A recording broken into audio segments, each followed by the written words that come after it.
Bueno, buenos días, buenas tardes a todas las personas que están conectadas. Para mí siempre es un gran gusto y un honor participar en las actividades del Instituto Interamericano de Derechos Humanos, una entidad interamericana que ha sido fundamental para el impulso de la democracia en todos sus aspectos, ¿verdad? Mediante distintos programas, ya sea CAPEL u otros, creo que ha sido un factor fundamental en los procesos de reconstrucción democrática de América Latina y ahora me atrevería a decir en los necesarios procesos de fortalecimiento de la democracia en entornos muy complejos y a veces desafiantes para mantener los procesos democráticos. Bueno, efectivamente, yo voy a hablar del tema de la libertad de expresión y las redes sociales en el contexto de la democracia. Y es un tema que indudablemente presenta una gran cantidad de aristas. Yo, en aras del tiempo y de la puntualidad y de la claridad de la exposición, pues la he estructurado de la siguiente manera. Voy a hacer una brevísima referencia, llamémosla conceptual, de cómo la información y la desinformación son elementos centrales, para bien o para mal, en los procesos democráticos, su vinculación con la libertad de expresión y después de eso, que va a ser muy breve, pues ya pienso entrar un poco en las redes sociales, tratar de desentrañar un poco su dinámica y concluir con algunas sugerencias que voy a permitirme pues plantearles. Yo preparé una presentación que voy a compartir con ustedes. Espero pues atenerme lo mejor posible al tiempo asignado y poder entonces tener suficiente oportunidad también para el intercambio, las preguntas, los comentarios, etcétera. Bueno, quiero comenzar con lo que yo he denominado 6 recordatorios, porque son aspectos que estoy seguro todos ustedes tienen internalizados, pero que vale la pena tomar en cuenta como punto de partida de esta charla.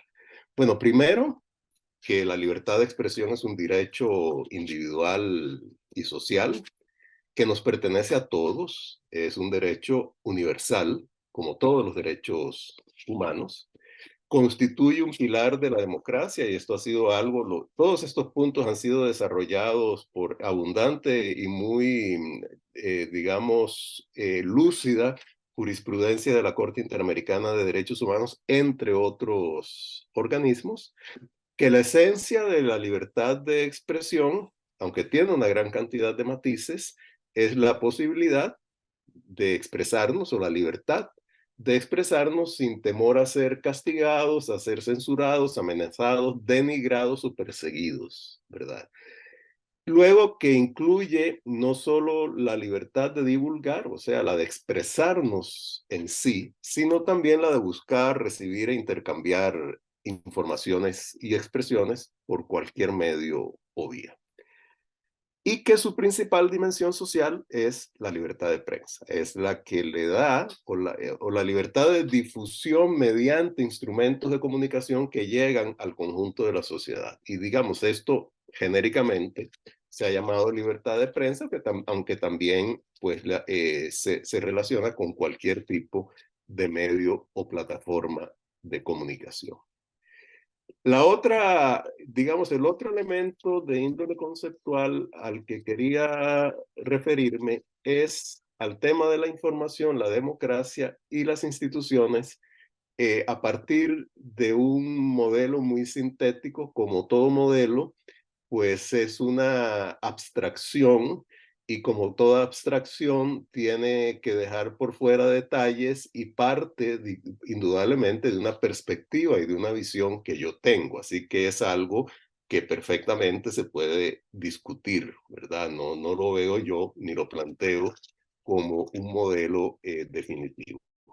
Pero digamos, partimos de lo siguiente, de una dinámica democrática y de una dinámica institucional, que de nuevo están altamente relacionadas, pero para efectos de la claridad del modelo, yo he decidido ponerlas como dos dinámicas distintas, aunque estrechamente vinculadas. La dinámica democrática es aquella que se refiere fundamentalmente a la participación, a la representación y la legitimación institucional mediante esos procesos democráticos que tienen componentes electorales, pero que indudablemente también tienen componentes fundamentales de Estado de Derecho, respeto a los derechos individuales, etc. Y luego está la dinámica institucional, que es la que se refiere a los procesos, a las decisiones, a los productos y a todo el andamiaje dentro del cual actúa la democracia. Y digamos, procesos electorales limpios, competitivos, honestos, instituciones democráticas, Estado de Derecho, pues constituyen lo que en términos muy, muy generales llamamos la democracia liberal. Ahora, desde el punto de vista de la información en relación con estas dinámicas, creo yo que hay tres dimensiones clave, sin perjuicio de otras, ¿verdad? Primero, la información es un insumo para quienes toman decisiones, para quienes tienen responsabilidades, desde el punto de vista de conocer, de debatir, de valorar, de impulsar y entonces de decidir. O sea, es un factor que incide, es como una especie, digamos, de elemento que combustiona en un sentido positivo de caminar los procesos democráticos. La información también es una devolución, o sea, desde las instituciones, desde los liderazgos políticos, gremiales, académicos, espirituales, de toda índole, pues hay una necesidad de devolución consistente en explicar, en relatar y tratar de convencer, que también eso es parte de una dinámica democrática muy intensa. Y luego también la información es un derecho, o sea, es parte de su dinámica y la materialización de ese derecho es la libertad de expresión.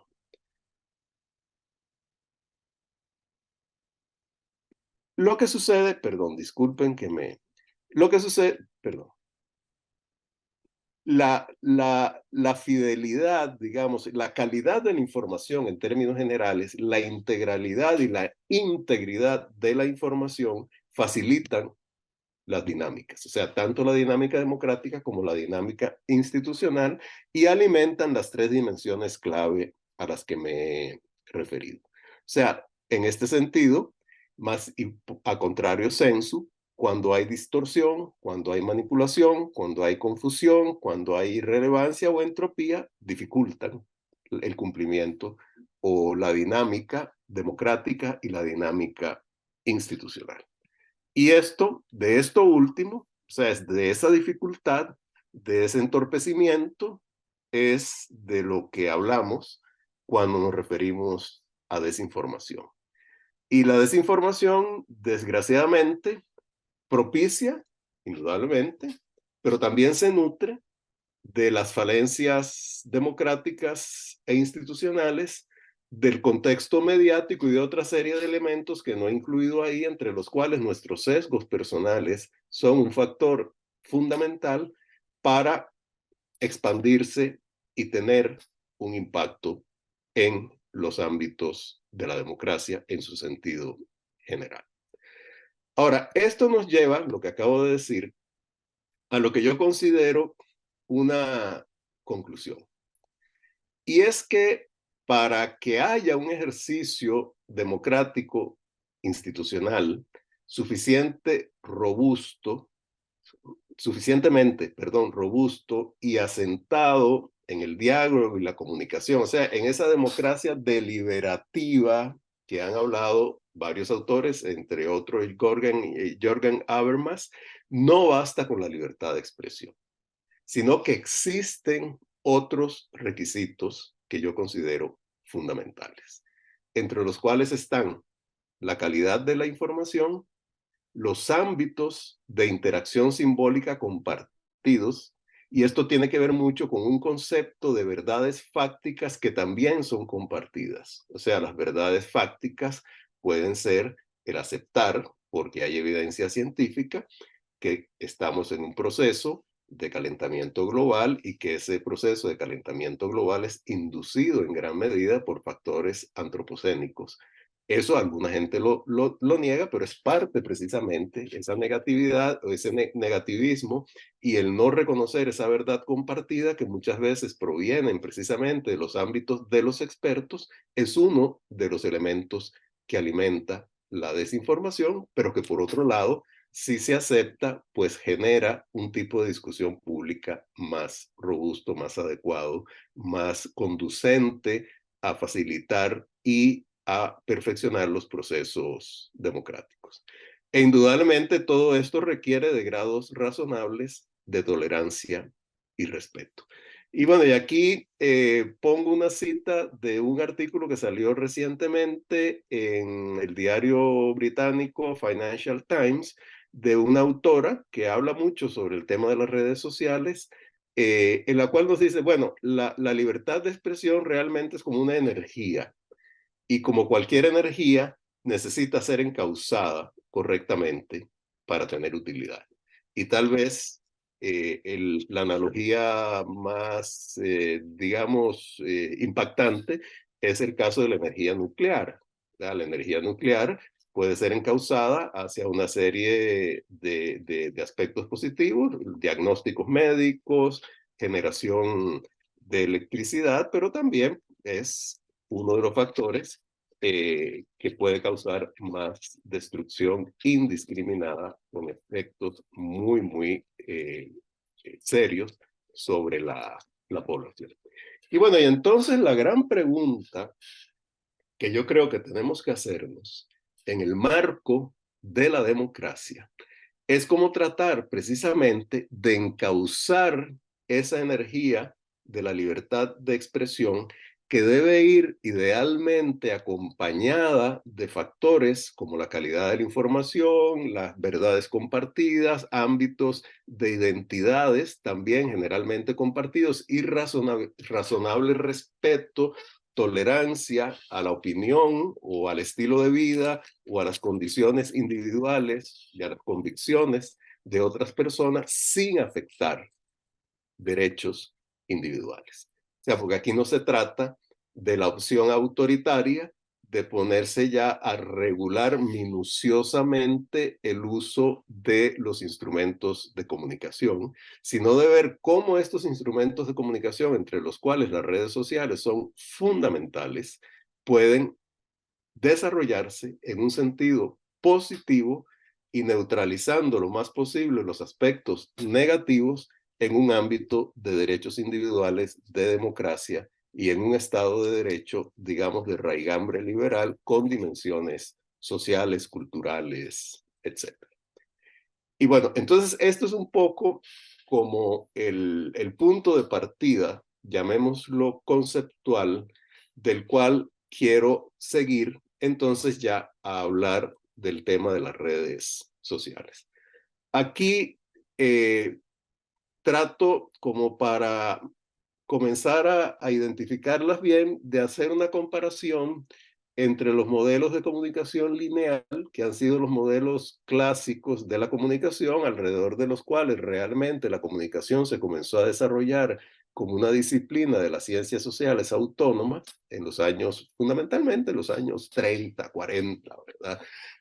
Por cierto, muy de la mano de la propaganda y de las necesidades de comunicación durante la Segunda Guerra Mundial. Y bueno, y de lo que tenemos en este momento, ¿verdad? Pues esa comunicación lineal normalmente, por lo menos en su dimensión social, emana de medios de comunicación, de plataformas de comunicación, que elaboran sus mensajes y presentan versiones de la realidad que transmiten a conjuntos de la población, más o menos heterogéneos, amplios y dispersos, ¿verdad? Que normalmente son características que se han asociado a la comunicación social. Ahora, ese público tiene una limitada capacidad de reacción o respuesta y además es una capacidad diferida, no es en tiempo real, no es inmediata, y los medios de comunicación que son controlados en general por pocos, y esto no lo digo en un sentido necesariamente negativo, sino en un sentido de que esos pocos normalmente responden a estructuras organizacionales, tienen ciertos estándares y ciertas responsabilidades, entonces podemos decir que los medios de comunicación tradicionales por lo menos tienen remitente conocido. Uno sabe a qué y a quiénes se está refiriendo en la interacción con los medios de comunicación tradicionales que responden mucho a este modelo de comunicación lineal, pero que sin embargo la mayoría de ellos también han incursionado en el universo de las redes con mayor o menor éxito. Al contrario de esos modelos lineales, bastante controlables, bastante identificables, el modelo de comunicación en redes es fundamentalmente orgánico.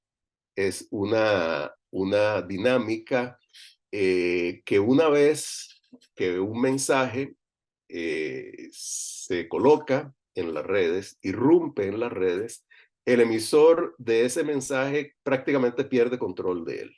Y ustedes lo habrán visto muchas veces en mensajes que tienen un propósito determinado, emanados de una organización o de una persona, y que de pronto son reposicionados como memes o son distorsionados de una forma que más bien contradice y va en contra de los propósitos de esa organización.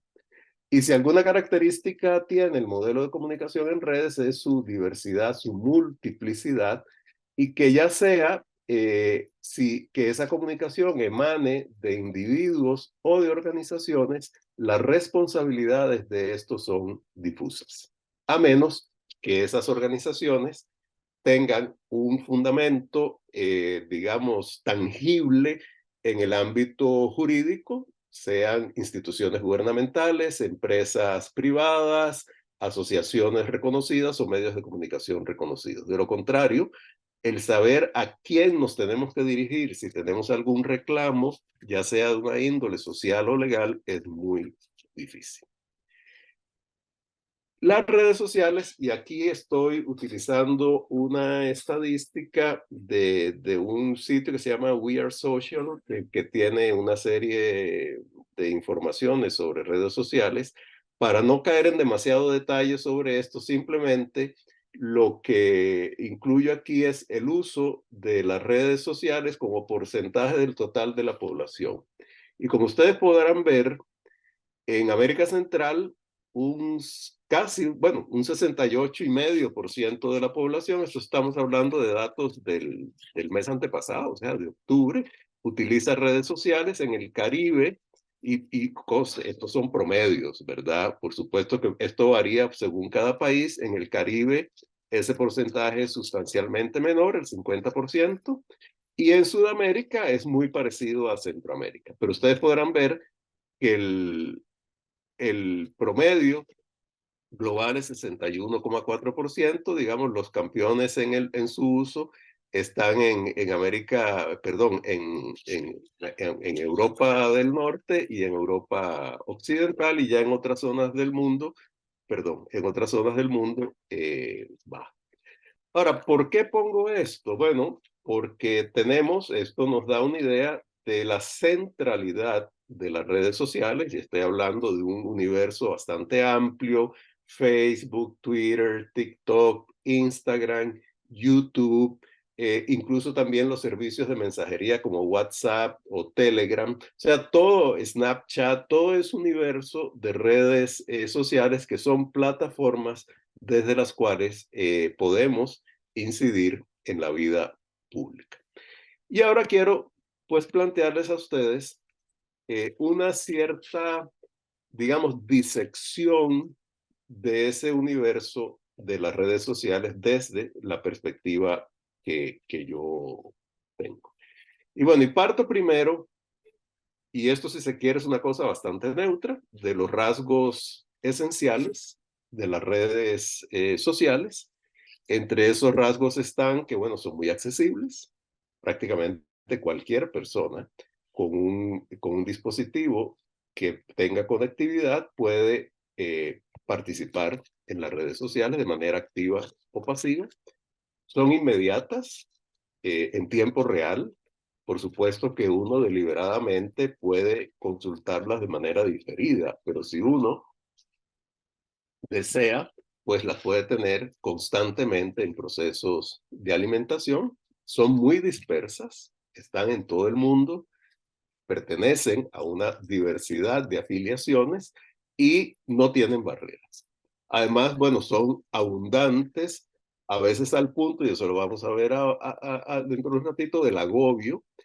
Tienen la interactividad incorporada a sus procesos, algunas más que otras. Digamos, una red como YouTube es menos interactiva si se quiere, pero el resto de las redes sociales en realidad tienen como el elemento central de su, digamos, de su dinámica, la interacción. Son omnipresentes, también por supuesto eso depende mucho de los usuarios, pero por lo menos el potencial de ser omnipresentes está ahí porque nos las llevamos con nosotros. Son casi, mediante los dispositivos móviles, son casi como parte de una prótesis que tenemos en nuestros organismos.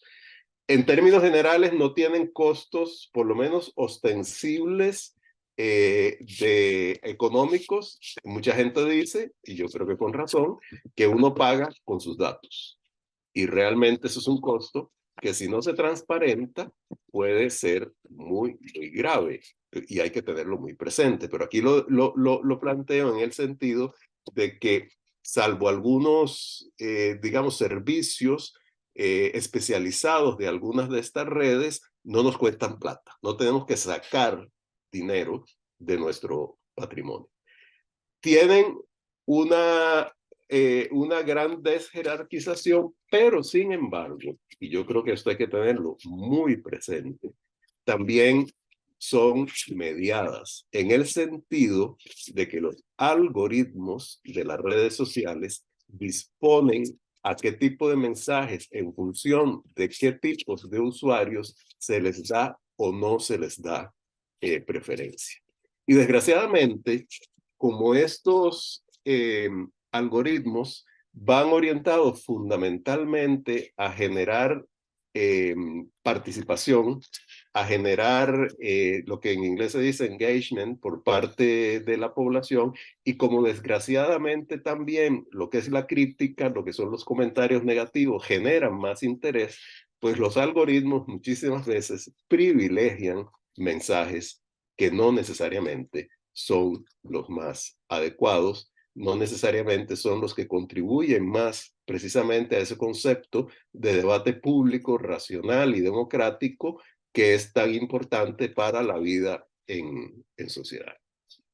Ahora, también las redes sociales, a partir de estas características, tienen un anverso y tienen un reverso. ¿Cuál es el anverso? O sea, la parte brillante, si se quiere, del espejo que reflejan. Bueno, democratizan, indudablemente. Las redes sociales son un factor de democratización muy importante, ¿verdad? Y eso yo creo que debemos tenerlo presente. Empoderan, o por lo menos nos dan un sentido de empoderamiento. También hay toda una discusión y hay investigaciones que todavía no han llegado a conclusiones muy específicas si las redes sociales nos empoderan de una manera simbólica, pero en gran medida nos, digamos, nos desarman desde el punto de vista que más bien nos crean una sensación de participación que conspira en contra de la participación más tangible. Digamos, hasta cierto punto entonces las redes sociales pueden ser sustitutas de las movilizaciones sociales, digamos, en la calle, por ponerlo de alguna manera. Aunque también las redes sociales son un factor de organización de esos movimientos sociales, como, bueno, se pueden dar testimonio movimientos sociales en Chile o en Ecuador o en Colombia hace aproximadamente 3 años. Las redes sociales también son un factor de transparentamiento, de reducción de la opacidad de quienes ejercen el poder, y en ese sentido son un factor hasta cierto punto de horizontalización de la vida social. Por supuesto, son conectores y derriban barreras. Ahora, en el reverso, hay una serie de factores que ahí es donde se convierten en elementos críticos de la vida democrática, y ahí es donde nos presentan el gran desafío de cómo encauzarlas. O sea, cómo encadenar un poco a ese Prometeo que son las redes sociales. ¿Por qué? Bueno, porque nos pueden abrumar, nos pueden confundir y desorientar, y cuando uno como ciudadano está abrumado, confundido, desorientado, pues puede haber muchas tendencias. Una es, bueno, tratar de ser muy sistemático y tratar de concentrarnos en aclarar las cosas, lo cual requiere un alto grado de atención, de tiempo y a veces de costos, de recursos, en todo caso, de alguna índole. Pero también podemos tener la tendencia de desengancharnos, de desentendernos de la vida pública, o podemos tener la tendencia de aceptar aquellas versiones simplistas que coinciden con nuestros prejuicios y que nos ponen en procesos de tribalización y de separación en grupos que afectan el diálogo social más amplio. Y en ese sentido, pues muchas veces las redes sociales exacerban ese tribalismo y también pueden exacerbar los mensajes de odio, la persecución, los linchamientos mediáticos. Y en este sentido, son un factor optimizador de la desinformación. Es algo que mencionó Sofía al comienzo en relación con el libro mío de Realidades Embusteras, y es que, bueno, la desinformación siempre ha existido, ¿verdad? Desde los tiempos bíblicos, pero la capacidad de optimización de la información o de la desinformación que existe en este momento es sin precedentes en el ámbito histórico. Y esto tiene un factor de aceleración y de transformación que es la inteligencia artificial. Un mundo abierto, un mundo que genera grandes esperanzas, que genera grandes inquietudes y que también genera grandes cantidades de dinero para quienes la están desarrollando. Ahora, lo que quería es presentarles de una manera muy esquemática cómo funciona este ecosistema de la desinformación. Y voy a partir de este esquema. Bueno, vamos, mejor de una vez vamos a ponerlo todo. La desinformación en general responde en origen a procesos deliberados. Sin embargo, precisamente por el carácter mm, eh, totalmente orgánico, perdón, la palabra se me había escapado, de las redes sociales, como nosotros participamos en esos procesos, muchas veces nos convertimos en cómplices de la desinformación. ¿Cómo? Bueno, atendiendo a nuestros sesgos y divulgando aquello que coincide con nuestros prejuicios o que proviene de personas con las que estamos identificadas sin tomarnos el trabajo de someter los mensajes que nos llegan y que nosotros reproducimos a un elemental proceso de verificación de fuentes, de verificación de contenidos, de verificación de lógica en una sucesión de tiempo y de imaginarse qué puede ser el impacto de esto. Ahora, el propósito de la desinformación, indudablemente, es distorsionar y capturar el debate. Ahora, ¿cuáles son algunos factores críticos que desde mi punto de vista, y de nuevo, esto es una lista reducida, ¿verdad? Parcial, pero algunos de los factores críticos que propician la desinformación? Bueno, primero la dispersión de identidades. Digamos, la sociedad contemporánea cada vez pues enfatiza más en identidades más reducidas, no por ello menos importantes, que más bien a veces son identidades que habían sido totalmente marginadas eh, desde los grandes consensos sociales. La identidad de género, por ejemplo, la identidad étnica, la identidad, bueno, yo ya no de género, sino la orientación sexual de las personas, etcétera, etcétera. Un creciente escepticismo que se ha venido creando sobre el desempeño de las instituciones Y yo puse guías en un esfuerzo de síntesis, pero a lo que me refiero es a aquellas guías expertas, aquellas fuentes expertas que precisamente nos pueden proveer de esas verdades fácticas compartidas que sin embargo muchas veces son negadas. Entonces, cuando hay escepticismo sobre esto, indudablemente hay factores que propician la desinformación. La fragmentación social, que esto está asociado a la marginalidad, a la desigualdad, a la pobreza, también propicia la desinformación cuando yo me siento excluido de una sociedad en cuanto a mi capacidad de incidencia o los beneficios que yo recibo de la economía, del crecimiento económico, de las prestaciones del Estado, etcétera, pues yo tiendo a ser mucho más escéptico sobre todo el entramado institucional y de normas de interacción social, y puedo ser más proclive a la desinformación. Indudablemente, los actores institucionales, las plataformas digitales, de lo cual ya comenté, y los sesgos personales. Ahora, ¿cuáles son algunos factores estimulantes de la desinformación? Bueno, coyunturas de alto impacto. Y aquí puse tres posibles: elecciones. Las elecciones son una de las coyunturas más propicias para la desinformación. De hecho, la desinformación se ha convertido en un factor esencial de las campañas políticas, desgraciadamente. Cuando hay descontento social, cuando hay movilización social, también estos factores estimulantes pues generan procesos de desinformación más dinámicos, y también cuando hay factores como recesión y desempleo. Ahora, entre los procesos que propician esa desinformación están la construcción de los mensajes, o sea, qué tipo de mensajes se construyen y cómo, su multiplicación y desinformación, el uso de herramientas deliberadamente para incidir en la desinformación, y la manipulación precisamente de los sesgos personales que nosotros tenemos. Y bueno, y la lista de sesgos personales es enorme, yo no voy a entrar en eso, ya me he referido a algunos, pero ustedes pueden imaginar otros. Y todo esto conduce a posibilidades de captura informativa y simbólica, y a vías para controlar el poder, lo cual implica a su vez una distorsión de los procesos democráticos, ¿verdad?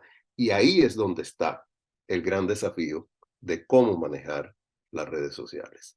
Antes de entrar, y con lo cual ya voy a concluir, en algunas ideas a este respecto, les quiero simplemente presentar algunas de las herramientas de la desinformación sobre las cuales considero yo que debemos estar alertas, eh, porque mientras más alertas estemos a esas herramientas de desinformación, más posibilidades tendremos de contrarrestarla.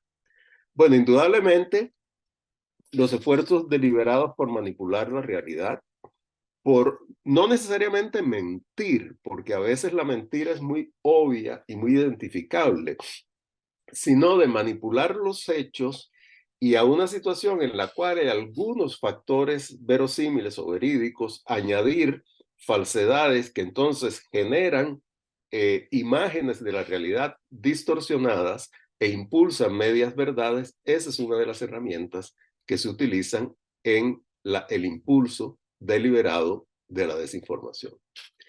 Otro instrumento, otra herramienta, otro recurso es la manipulación del lenguaje. O sea, cuando yo logro apropiarme de algún elemento del lenguaje, que le haga clic, que le suene una campanita, ya sea positiva o negativa, en la intuición de las personas, gano en mi capacidad de desinformación.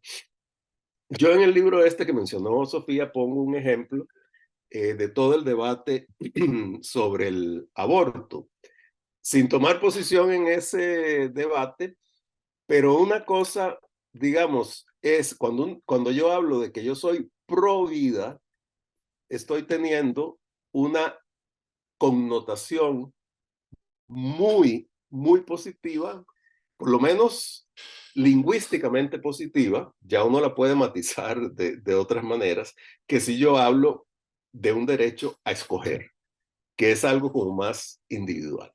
Y el pro vida se asocia a todo un universo cultural en el cual es simbólico, ético incluso, en el cual pues en nuestras sociedades nos hemos desarrollado la mayoría de nosotros, y en cambio el tema de tener uno la capacidad de decidir o una mujer sobre su cuerpo, eso se ve de una manera muy distinta.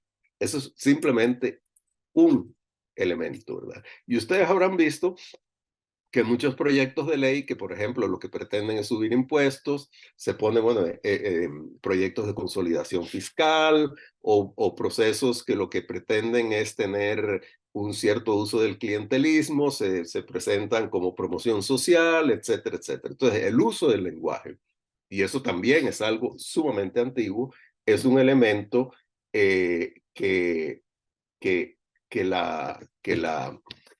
que se usa mucho para la desinformación. Luego, la construcción de enemigos. Esto también es parte del manual operativo del populismo. Yo, líder populista, me convierto en representante de mayorías totalmente dispersas y desorganizadas y creo como enemigos a los otros, que los otros pueden ser las élites políticas, las élites económicas, las élites académicas, etcétera, etcétera. Pero construir enemigos es crear una barrera de separación que impide o por lo menos que dificulta el diálogo es otra de las, otro de los instrumentos o de las herramientas. La deslegitimación de los mensajeros, también recurso muy viejo. Cuando no puedo atacar el contenido de un mensaje, ataco al mensajero. Y esto también es viejísimo.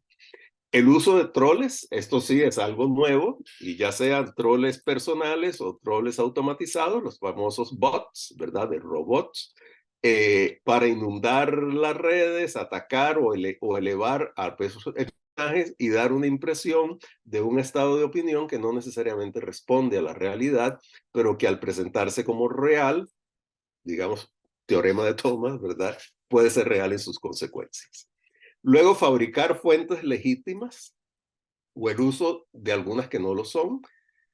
Cuando yo a una noticia falsa la enmarco en el contexto de un supuesto medio de comunicación y la presento apelando a las características formales de la información periodística seria, la posibilidad de que esa pieza de desinformación tenga más impacto es mayor que simplemente si la fuente es una persona sobre cuya afiliación uno ya tiene una certeza. Y esto, bueno, nos conduce también a las plataformas de propaganda disfrazadas de medios. En el ámbito de los medios, en la creación de grupos, de páginas y de chats, los intentos de polarización y también el asedio digital o el linchamiento digital. Y la polarización indudablemente está muy vinculada al tema de la creación de enemigos, ¿verdad?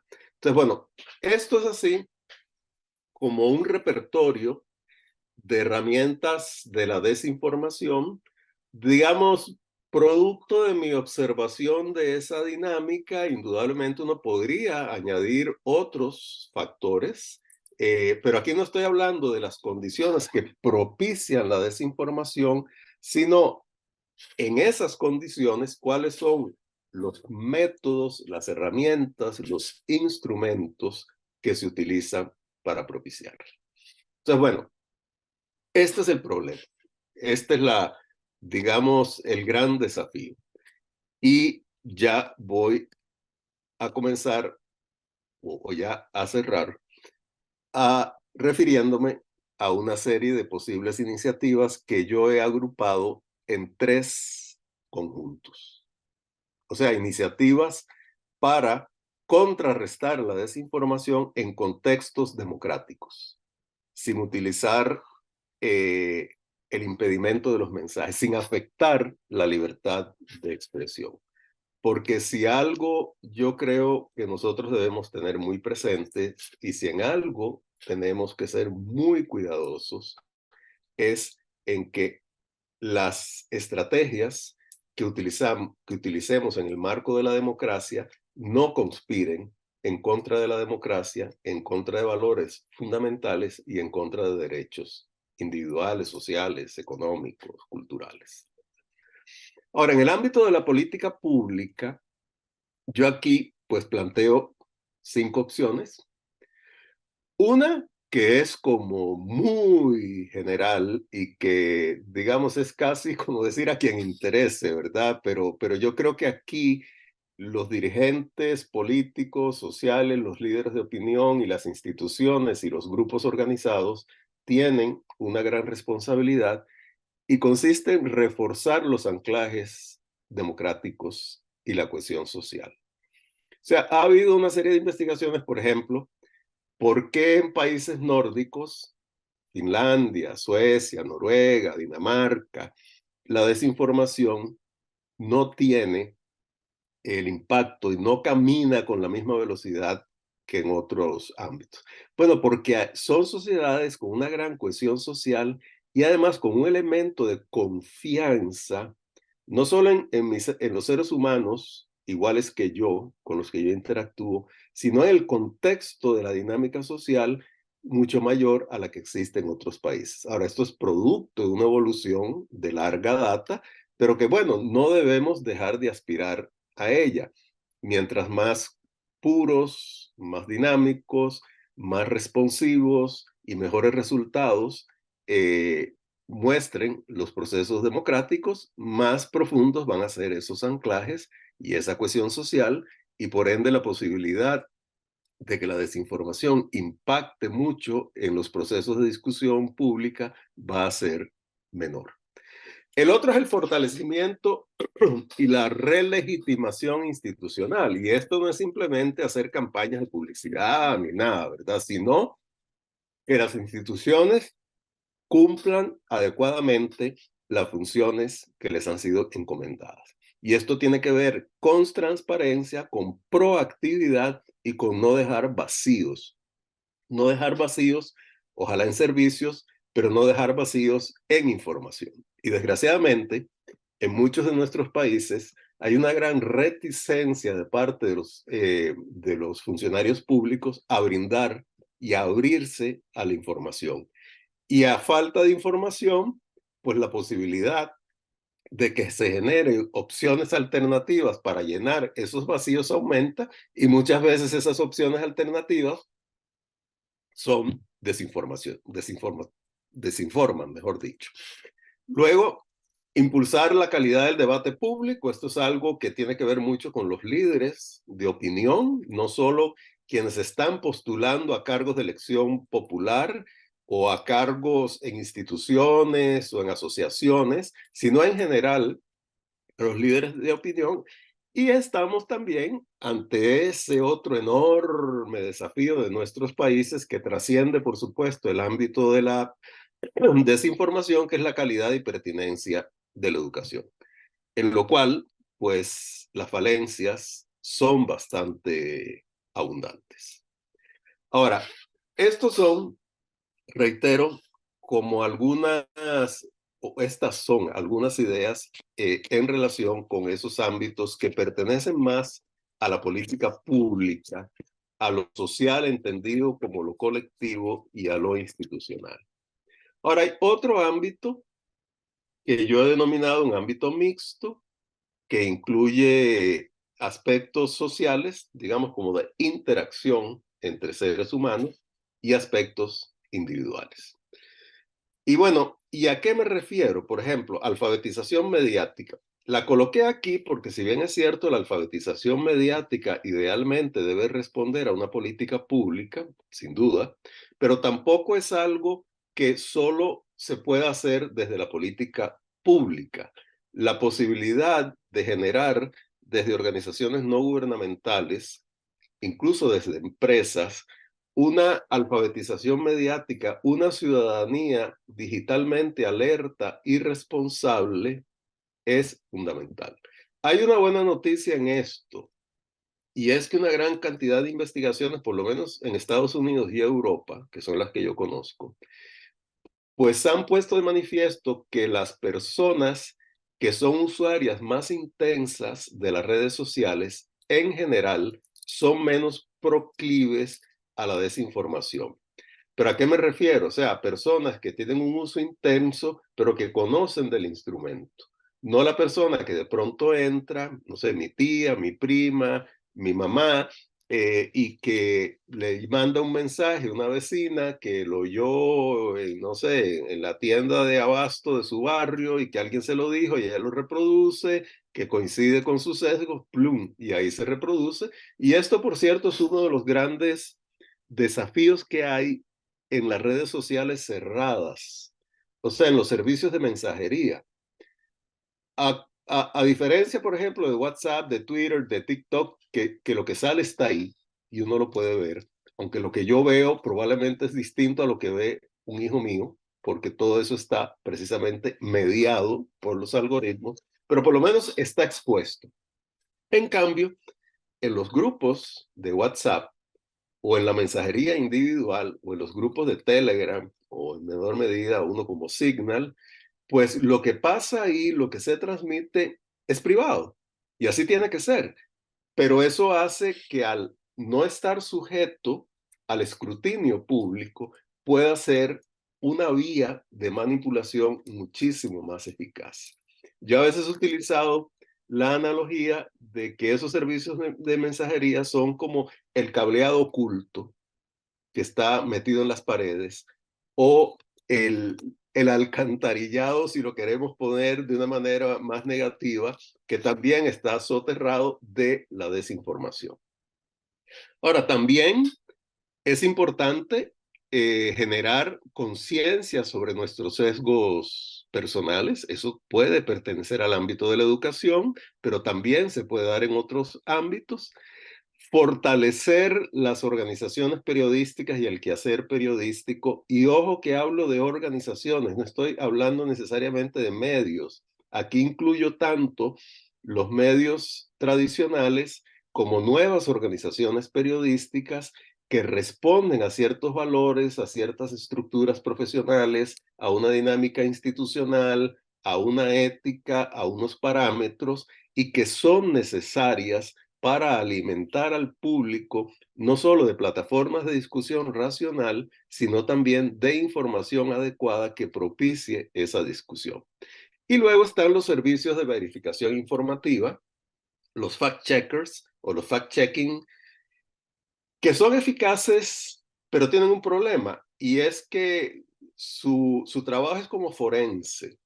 O sea, indagan lo que ya sucedió o revelan las aberraciones que ya están en las redes. Y en este sentido, pues su eficacia no es muy grande, pero sin embargo creo yo que tienen dos contribuciones fundamentales. Primero, exponer socialmente a quienes incurren en procesos de desinformación o de fake news, como ustedes quieran llamarlos. Y segundo, ir estableciendo esos, digamos, como pisos de verdades compartidas que son tan importantes en la discusión social. Y bueno, hay un tercer ámbito en el cual desgraciadamente nosotros como usuarios, y yo me atrevería a decir que incluso nuestros gobiernos están bastante atados de manos, y es qué pasa dentro de las redes sociales. ¿Cómo funciona la casa de máquinas de esas redes sociales?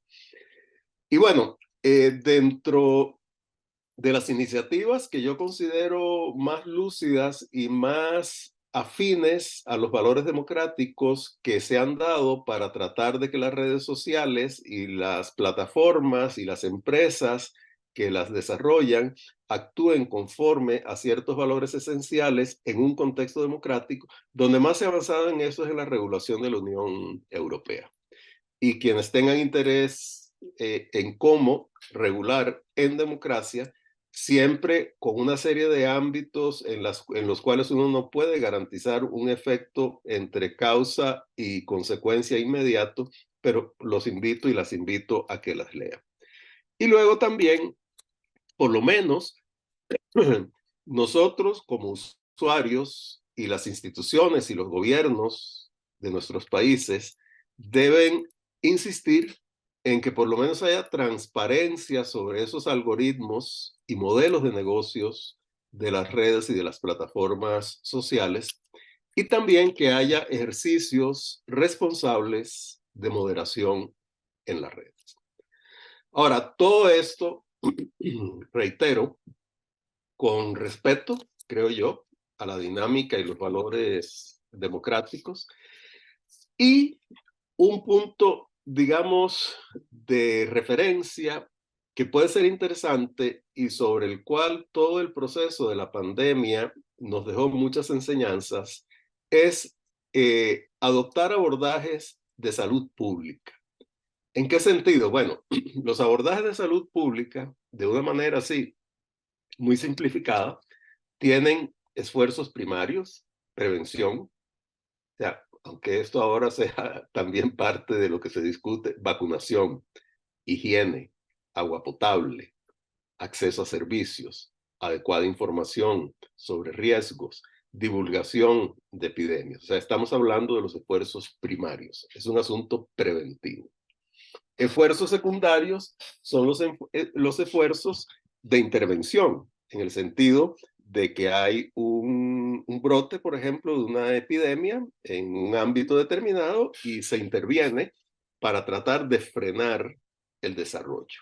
Y los terciarios es cuando ya ese desarrollo, digamos, de una epidemia o en el caso del COVID, de una pandemia, está en proceso, bueno, cómo tratar de contrarrestarlo de la mejor manera posible.